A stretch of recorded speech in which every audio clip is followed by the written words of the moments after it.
রাজনীতি চলবে না। মনে রাখবেন, আপনাদেরকে যে সুযোগ দিয়েছি, আমরা ভদ্র বলে এখনো ধৈর্য ধরে রাস্তায় আছি। নইলে আমরা ৩৬শে জুলাই যেমন আগুন লাগিয়ে পুড়েছি আওয়ামী লীগের গদি, ঠিকভাবে আপনার গদিও পুড়ে দিব।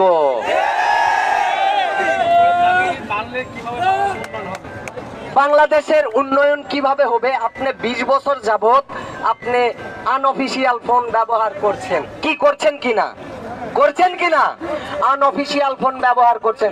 গুটি কয়েক লোক অফিসিয়াল ঘুষের টাকা ছাড়া আইফোন 17 প্রো ম্যাক্স কিনতে পারবে না। ঘুষের টাকা ছাড়া পরবর্তীতে 17 প্রো ম্যাক্স কিনতে পারবে না। আমরা ইয়ং জেনারেশন আপডেট ফোন চালাইতে চাই।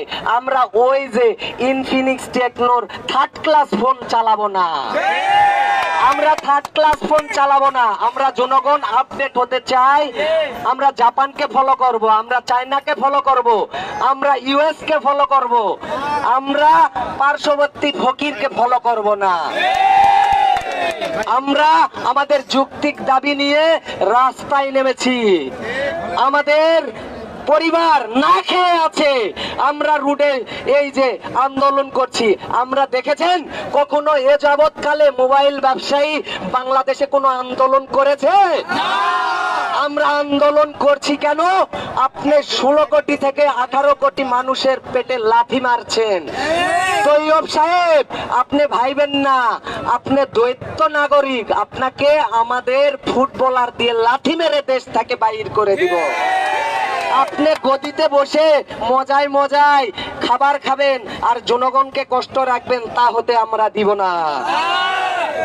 বিটিআরসি চেয়ারম্যান, আপনি কাল বিলম্ব না করে অতি দ্রুত ঘোষণা দিন। কেননা আপনি সময়ের মূল্য দিতে জানেন না। আপনি সময়ের মূল্য দিতে জানলে এখন পর্যন্ত আপনি নিচে না নেমে এসে আপনি এসির হাওয়া খাচ্ছেন। দুঃখজনক বিষয়। আপনি যদি বাংলাদেশকে ভালোবাসেন, অতি দ্রুত আমরা আলটিমেটাম দিলাম, আর আমাদের ধৈর্যর বাদ সইছে না। আলটিমেটাম 15 মিনিটের মধ্যে যদি আপনি না আসেন, ঘোষণা না দেন, আমরা কঠোর ব্যবস্থা নিব। প্রয়োজনে এই বিল্ডিং ভেঙে গুঁড়ো বিচূর্ণ করে দিব। প্রয়োজনে আমাদের টাকা দিয়ে আবার তৈরি করব। আপনাকে রোডে নামে আসে আমাদের সাধারণ জনগণের যে দাবি, সেই দাবি বাস্তবায়ন করতে হবে। আপনি মনে রাখবেন, ঘুষ খেয়ে এই আপনি যে ব্যাংকে টাকা জমাবেন, এই টাকা বিদেশে লন্ডনে পাঠাই দিবেন, থাইল্যান্ডে পাঠাই দিবেন, সুইস ব্যাংকে পাঠাই দিবেন, জমাবেন, কানাডায় যায় বিলাসবহুল জীবন যাপন করবেন। জনগণ ছাড়বে না, জনগণ তো ছাড়বেই না। উপরে একজন আল্লাহ আছে, সে আপনাকে ধ্বংস করে দিবে।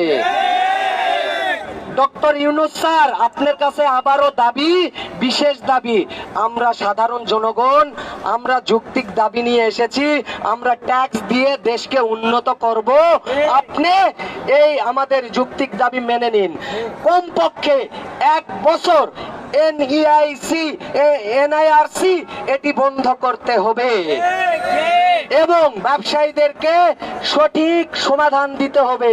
কেউ যদি 100 পিস ফোন আনতে চায়, তাকে সেই লাইসেন্স দিতে হবে। 500 পিস আনতে চাইলে সেটির লাইসেন্স দিতে হবে। এবং বাংলাদেশে আইফোনের ফ্যাক্টরি, অর্থাৎ এখানে সব